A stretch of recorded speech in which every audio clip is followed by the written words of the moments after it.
Welcome to the Wisdom of Solomon, selection from the Books of the Apocrypha, Part 1 of 2, on Words of Wisdom.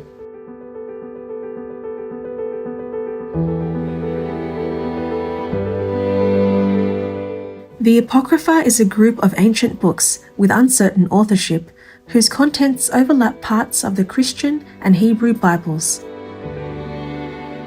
The term Apocrypha means secret, hidden, or non-canonical. Indeed, these books have been considered sacred, with a more advanced teaching than would normally be made available to the general public. The Apocrypha includes 15 books, most of which were influenced by the Jewish canon of the Old Testament. Today, apocryphal books remain part of the Holy Bible in the Catholic and Eastern Orthodox churches, while other Christian traditions still value them for religious study.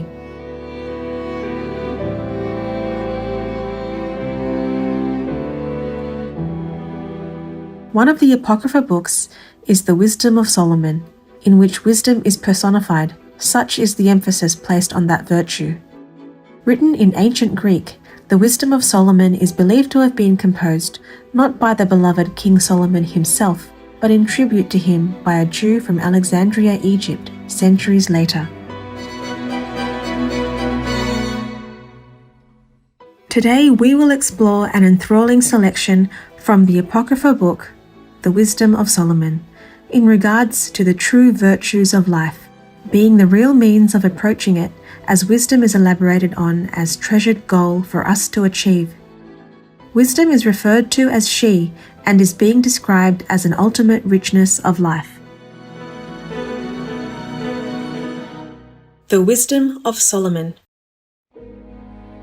He, the Lord, shall put on righteousness as a breastplate, and true judgment instead of a helmet. He shall take holiness for an invincible shield. His severe wrath shall he sharpen for a sword, and the world shall fight with him against the unwise. Then shall the right-aiming thunderbolts go abroad, and from the clouds, as from a well-drawn bow, shall they fly to the mark. Yea, a mighty wind shall stand up against them, and like a storm shall blow them away. Thus iniquity shall lay waste the whole earth, and ill-dealing shall overthrow the thrones of the mighty. Hear therefore, O ye kings, and understand. Learn, ye that be judges of the ends of the earth. Give ear, ye that rule the people, and glory in the multitude of nations. For power is given you of the Lord, and sovereignty from the highest, who shall try your works, and search out your counsels. Because, being ministers of his kingdom, ye have not judged aright, nor kept the law, nor walked after the counsel of God. Horribly and speedily shall he come upon you, for a sharp judgment shall be to them that be in high places.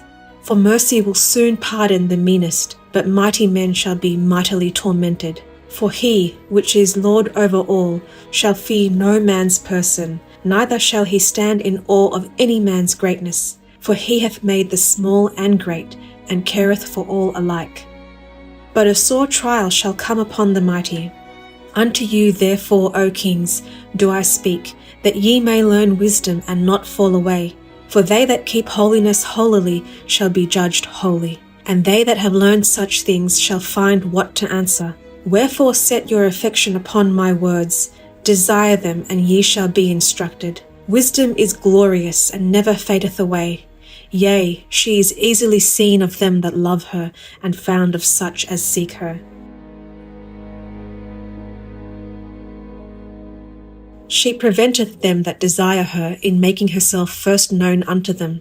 Whoso seeketh her early shall have no great travail, for he shall find her sitting at his doors. To think therefore upon her is perfection of wisdom, and whoso watcheth for her shall quickly be without care. For she goeth about seeking such as are worthy of her, showeth herself favourably unto them in the ways, and meeteth them in every thought. For the very true beginning of her is the desire of discipline, and the care of discipline is love, and love is the keeping of her laws, and the giving heed unto her laws is the assurance of incorruption, and incorruption maketh us near unto God. Therefore the desire of wisdom bringeth to a kingdom. If your delight be then in thrones and sceptres, O ye kings of the people, honour wisdom, that ye may reign for evermore. As for wisdom, what she is and how she came up, I will tell you, and will not hide mysteries from you, but will seek her out from the beginning of her nativity, and bring the knowledge of her into light, and will not pass over the truth.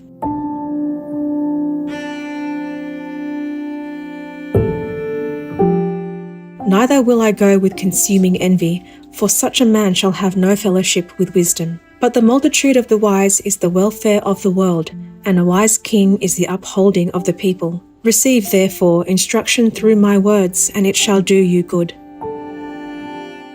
I myself also am a mortal man, like to all, and the offspring of him that was first made of the earth.